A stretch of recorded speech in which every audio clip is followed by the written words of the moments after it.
You are watching New York Giants Now by Chat Sports. I'm your host, Marshall Green. We got a mailbag on tap for all of the real ones today. It aired in our live show that goes down every Monday evening. So subscribe and turn your notifications on so you don't miss a thing. Let's start with my man, the best initials in the game, MG.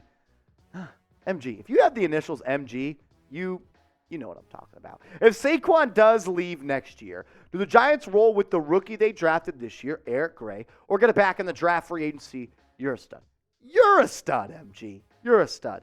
I believe that if worst comes to worst and Saquon Barkley is not on the team next year, I believe they will go to the draft to draft another running back and kind of have a running back duo of Eric Gray and potentially that running back you get in the 2024 NFL draft. I just don't see the Giants really wanting to spend money in free agency on a running back. That just doesn't seem like the type of team development that they want to roll with. That's never really been a thing for Joe Shane.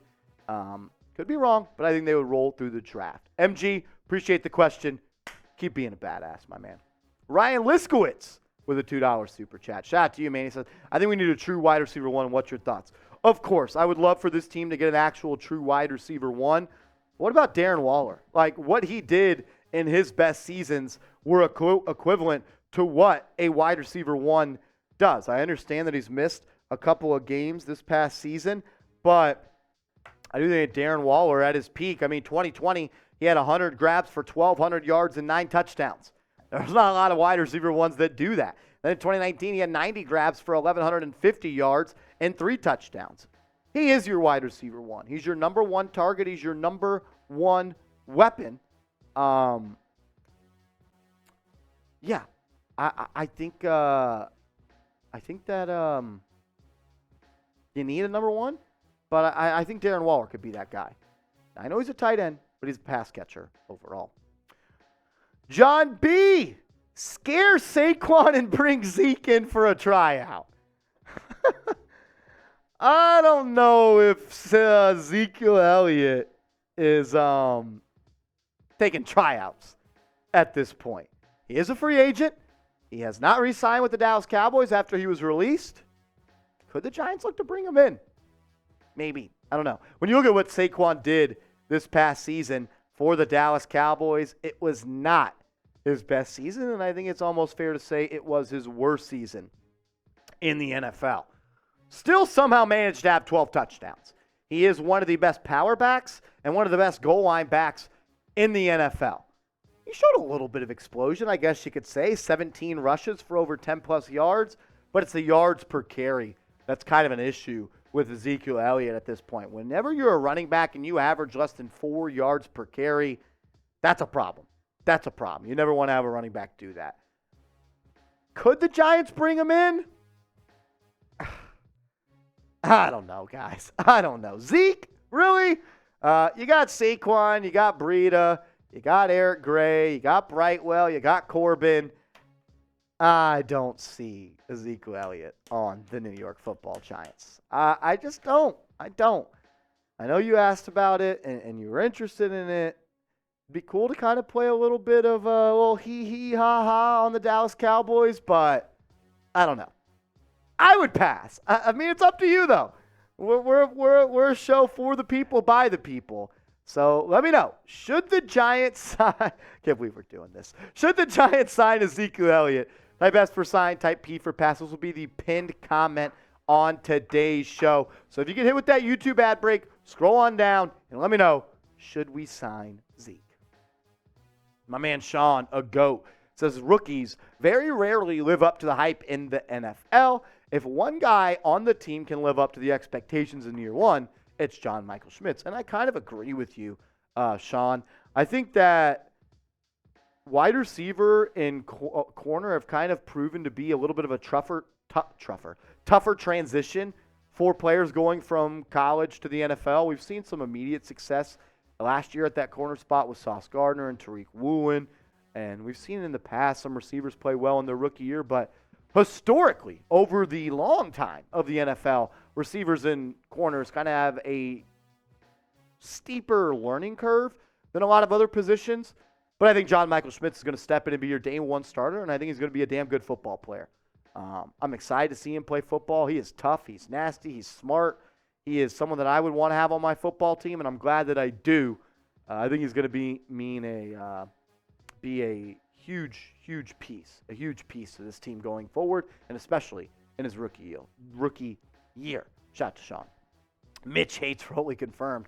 What is it going to cost for Budda Baker? So we did a video, I guess it was about last week, and Bleacher Report put out an article saying that the one player that the Giants should trade, or it was 5 trades that they could see happening prior to the season starting, and it was Budda Baker going to the New York Giants, and we did a video on that, and in that they had a mock trade where the Giants would give up a second-round pick for Budda Baker.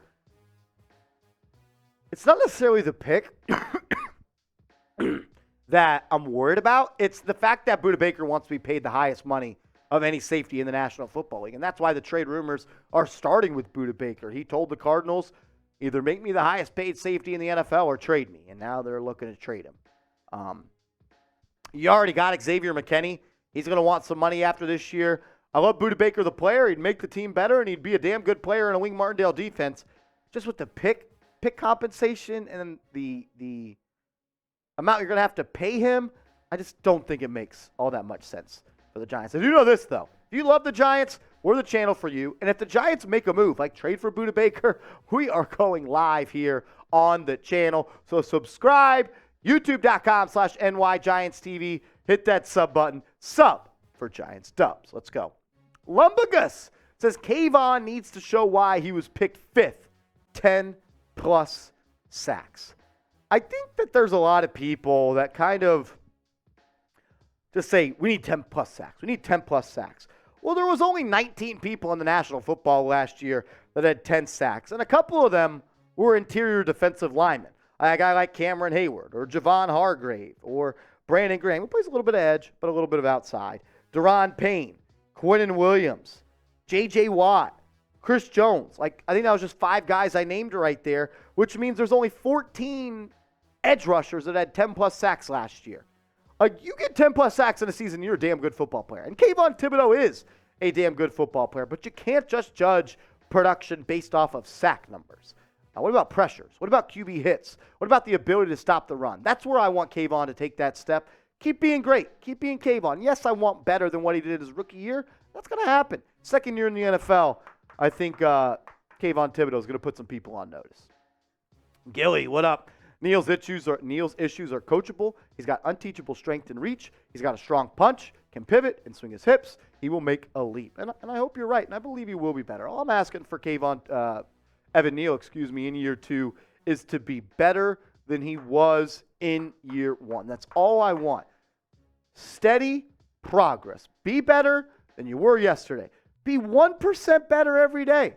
You're 1% better every day for a whole year. You're 356% better than you were 365%. How many days are in a year? 356? 365? I don't fucking know. I just talk Giants football. What I'm saying is, just be better than you were, Evan, last year. That's all I want. That's all I want. Bobby Goodtime. That was bad. Bobby Goodtimes. We're in the super chat. We appreciate it, Bobby. Did you see or hear about any rookies showing any super plays during rookie minicamp? Plus, I'm going to shotgun one with you. That's electric. Oh, now Sean's laughing at me in the chat. That's great.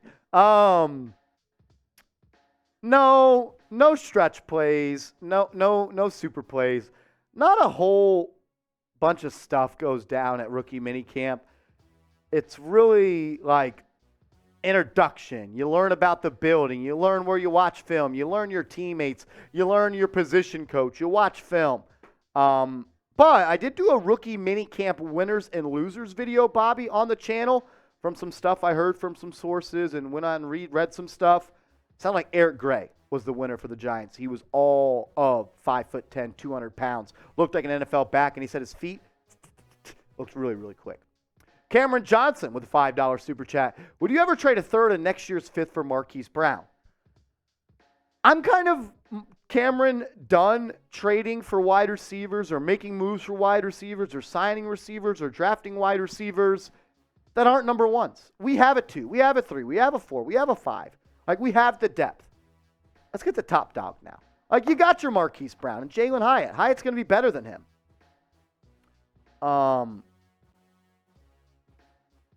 You got your Jalen Brown. You got your Marquise Brown and Jalen Hyatt. You got Jalen Hyatt. Thank you, Rolly. Over or under 85 wins?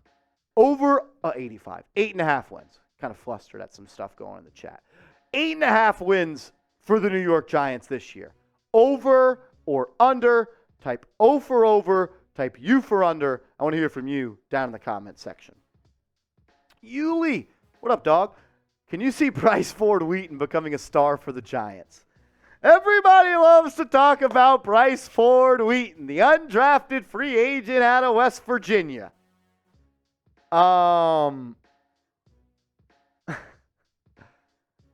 Maybe one day, like, I'm not going to say no. The Giants have had some really good luck at the undrafted receiver spot. Shout out to Victor Cruz. I'm hitting the salsa over here. Look, like I think Rolly said it earlier. You create a receiver on Madden, 6'4", 200 pounds, 4'3", 40, 40-inch vertical. He never had over 700 receiving yards in college. Had some drop issues. Is the talent there? Yes. Let's see him do it, though. Let's see him do it. The preseason will be fun. You'll get to see Bryce Ford Wheaton in the preseason. That'll be fun. Catching passes from Tyrod Taylor and maybe Tommy Devito. I know you guys love Tommy. White Lotus. Oh, wow. I did not even see this coming.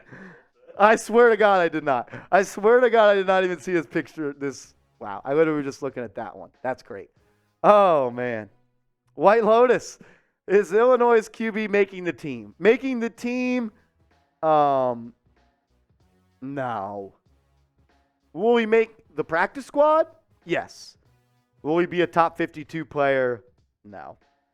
No, he won't. You're going to keep 2 QBs this year, and it's going to be Daniel Jones and Tyrod Taylor. I know he's a Jersey boy. Tommy DeVito. He's got a long way to go to be on an NFL roster. I really didn't see that coming, I swear. All righty. We appreciate you guys for tuning in. As always, if I missed your question, you can go yell at me over on Twitter at @MarshallGreen_. The link to my Twitter is in the comments and description of today's show.